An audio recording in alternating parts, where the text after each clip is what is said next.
नमस्कार दोस्तों, स्वागत है आप सभी का आपके अपने YouTube channel GK search engine पर। तो दोस्तों, आज के इस वीडियो में हम जानेंगे CAA के बारे में। जी हाँ, नागरिकता संशोधन अधिनियम के बारे में हम इस वीडियो में जानेंगे, क्योंकि 11 मार्च से नागरिकता संशोधन अधिनियम पूरे भारत में लागू हो गया है। क्या है CAA, सिटीजनशिप अमेंडमेंट एक्ट, इसमें क्या प्रावधान है, पूरा हम इस वीडियो में कवर करने वाले हैं, विस्तार से जानेंगे। आपके सारे डाउट है यहाँ पर क्लियर हो जाएंगे। CAA जिसमें समुदायों, जिसमें हिंदू, सिख, ईसाई, जैन, बौद्ध और पारसी इसमें शामिल है। इसमें केवल भारतीय नागरिकता तब ही मिल सकती है जब इन्होंने 31 दिसंबर 2014 को या उससे पहले भारत में शरण ली है।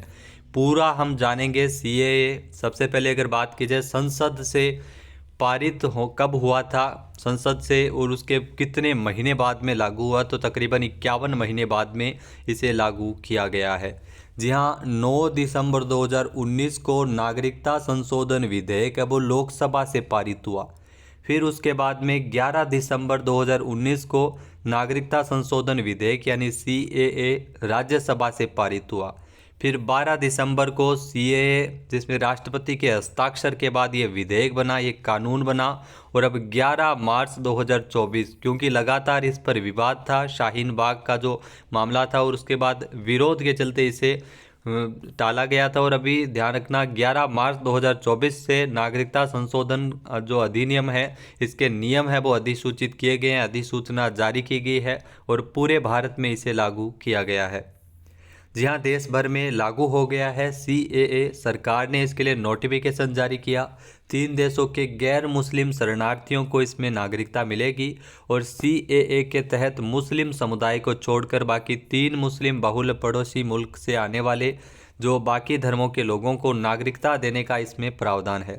केंद्र सरकार CAA से संबंधित एक वेब पोर्टल भी तैयार करेगी।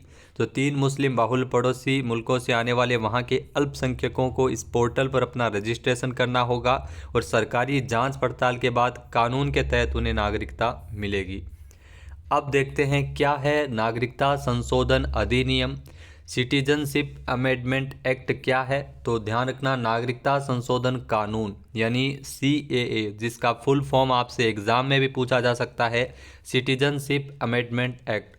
यह संसद में पास होने से पहले CAB था, यानी सिटीजनशिप अमेंडमेंट बिल था। राष्ट्रपति की मुहर लगने के बाद यह बिल नागरिकता संशोधन कानून CAA यानी सिटीजनशिप अमेंडमेंट एक्ट बन चुका है। CAA नागरिकता संशोधन कानून 2019 जो 3 पड़ोसी देश, जिसमें पाकिस्तान, अफगानिस्तान और बांग्लादेश, ध्यान रखना 3 पड़ोसी देश है, पाकिस्तान, अफगानिस्तान और बांग्लादेश के उन अल्पसंख्यकों को भारतीय नागरिकता देने के लिए रास्ता खोलता है CAA, जिन्होंने लंबे समय से भारत में शरण ले रखी है। इस कानून में किसी भी भारतीय, चाहे वो किसी भी मजहब का हो, उसकी नागरिकता छीनने का कोई प्रावधान नहीं है। जबकि जो ये नागरिकता देता है, भारत के मुस्लिमों या किसी भी धर्म या समुदाय के लोगों की नागरिकता को इस कानून से किसी प्रकार का कोई भी खतरा नहीं है। ये भारत की संसद के द्वारा पारित एक अधिनियम है CAA, जिसके द्वारा 1955 का जो नागरिकता कानून को संशोधित करके ये व्यवस्था की गई है कि 31 दिसंबर 2014 के पहले जो पाकिस्तान, बांग्लादेश और अफगानिस्तान से भारत आए हिंदू, बौद्ध, सिख, जैन, पारसी और ईसाई कम्युनिटी को भारत की नागरिकता प्रदान की जा सकेगी। इस विधेयक में भारतीय नागरिकता प्रदान करने के लिए आवश्यक 11 वर्ष तक भारत में रहने की शर्त में भी ढील देते हुए इस अवधि को केवल 5 वर्ष तक भारत में रहने की शर्त के रूप में बदल दिया गया था। जी हाँ, नागरिकता अधिनियम में देशीयकरण द्वारा नागरिकता का प्रावधान किया गया है। आवेदक को पिछले 12 महीनों के दौरान पिछले 14 वर्षों में से आखिरी साल 11 महीने भारत में ये रहना अनिवार्य है। इसके अलावा कानून में 6 धर्म, जिसमें हिंदू, सिख, जैन, बौद्ध, पारसी और ईसाई, ये भी आपको ध्यान में रखना है, 6 धर्मों, और 3 देशों जिसमें अफगानिस्तान, बांग्लादेश और पाकिस्तान भी शामिल है, इनसे संबंधित व्यक्तियों के लिए 11 वर्ष की जगह 6 वर्ष तक का इसमें समय किया गया है। इसके अलावा कानून में यह भी प्रावधान है कि यदि किसी भी नियम का उल्लंघन किया जाता है तो ओवरसीज सिटीजन ऑफ इंडिया जो OCI कार्ड धारकों का पंजीकरण रद्द भी किया जा सकता है। CAA लागू करने के लाभ क्या होंगे? क्या इसके लाभ होंगे? तो CAA जिसमें विदेशियों के लिए नागरिकता का ये प्रावधान है, नागरिकता संशोधन अधिनियम 2019 लागू होता है तो बांग्लादेश, पाकिस्तान और अफगानिस्तान से भारत आकर बसने वाले गैर मुस्लिम प्रवासी है, हिंदू, सिख, जैन, बौद्ध, पारसी और ईसाई, इनको नागरिकता मिल सकेगी। यानी CAA मुख्य रूप से नागरिकता देने का प्रावधान है। मुख्य उद्देश्य क्या है CAA का? तो मुख्य उद्देश्य पाकिस्तान, बांग्लादेश और अफगानिस्तान के हिंदू, सिख, जैन, बौद्ध, पारसी और ईसाई जैसे प्रताड़ित अल्पसंख्यकों को भारतीय नागरिकता प्रदान करना है। CAA के मुख्य बिंदु में अगर दोस्तों देखा जाए तो नागरिकता अधिनियम 1955 ये बताता है कि कौन भारतीय नागरिकता प्राप्त कर सकता है और किस आधार पर भारतीय नागरिकता प्राप्त की जा सकती है। कोई भी व्यक्ति भारतीय नागरिक बन सकता है यदि उसका जन्म भारत में हुआ हो, या उसके माता पिता भारतीय हो, या कुछ समय से देश में रहे हो, आदि स्थिति में भारतीय नागरिक बन सकता है। हालांकि अवैध प्रवासियों को भारतीय नागरिकता प्राप्त करने से इसमें प्रतिबंधित किया गया है। अब अवैध प्रवासी कौन होता है? तो अवैध प्रवासी वो होता है जो पासपोर्ट और वीज़ा जैसे वैध यात्रा दस्तावेजों के बिना देश में प्रवेश करता हो, या वैध दस्तावेजों के साथ प्रवेश करता हो लेकिन अनुमत समय अवधि से अधिक समय, जैसे वीज़ा एक्सपायर हो गया हो लेकिन फिर भी रह रहा हो, तो वह अवैध प्रवासी होता है। विदेशी अधिनियम 1946 और पासपोर्ट जो भारत में प्रवेश अधिनियम 1920 के तहत अवैध प्रवासियों को कैद की सज़ा या निर्वासित उन्हें किया जा सकता है। 1946 और 1920 अधिनियम जो केंद्र सरकार को भारत में जो भीतर विदेशियों के प्रवेश, निकास और निवास को विनियमित करने का अधिकार देता है। 2015 और 2016 में केंद्र सरकार ने अवैध प्रवासियों के कुछ समूहों को 1946 और 1920 के अधिनियमों के प्रावधानों से छूट देते हुए 2 अधिसूचना जारी की थी। उस समय ये समूह है जो पाकिस्तान और बांग्लादेश और पाकिस्तान जो अफगानिस्तान, पाकिस्तान, बांग्लादेश से हिंदू, सिख और बौद्ध, जैन, पारसी और ईसाई ये कम्युनिटी है जो 31 दिसंबर 2014 को या उससे पहले भारत आए थे। इसका मतलब यह है कि अवैध प्रवासियों के इन समूहों को निर्वासित नहीं किया जाएगा, इनको ये उस समय छूट दी गई थी।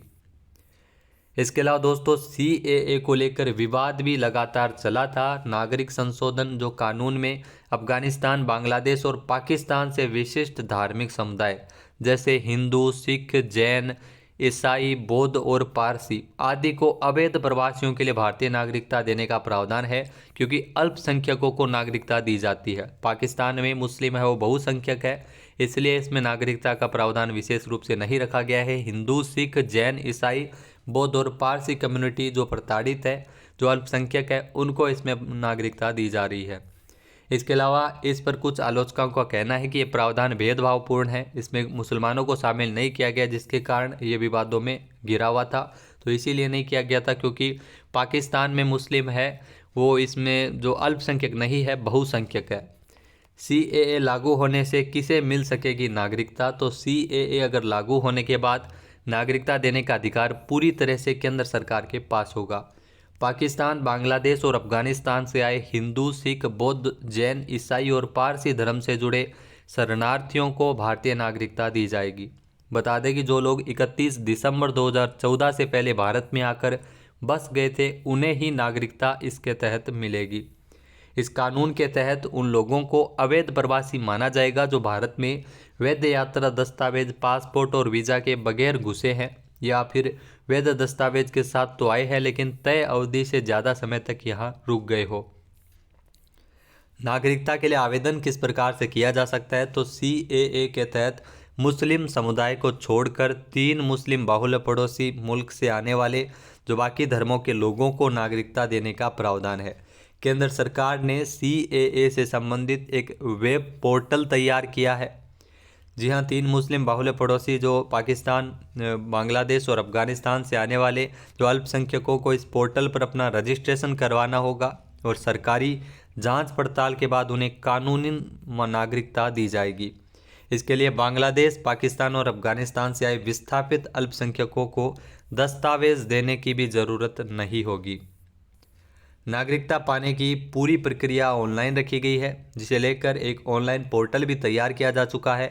नागरिकता पाने के लिए आवेदकों को अपना वह साल बताना होगा जब उन्होंने बिना किसी दस्तावेज भारत में प्रवेश किया था। आवेदक से किसी भी तरह का कोई भी दस्तावेज नहीं मांगा जाएगा और खास तौर पर इसी को लेकर विवाद हुआ था। नागरिकता से जुड़े जितने भी मामले लंबित हैं उनको ऑनलाइन ट्रांसफ़र कर दिया जाएगा। जो पात्र विस्थापित है उन्हें सिर्फ ऑनलाइन पोर्टल पर जाकर अपना आवेदन करना होगा और गृह मंत्रालय उस आवेदन की जांच करेगा और आवेदक को नागरिकता जारी कर दी जाएगी। तो दोस्तों, ये था नागरिकता जो अधिनियम है CAA जो लागू हुआ है, संशोधन अधिनियम, उसके बारे में महत्वपूर्ण जानकारी। वीडियो आपको कैसा लगा कमेंट करके ज़रूर बताना। क्या आप इसका सपोर्ट करते हैं? कमेंट हमें ज़रूर कीजिएगा। जय हिंद, जय भारत, जय राजस्थान।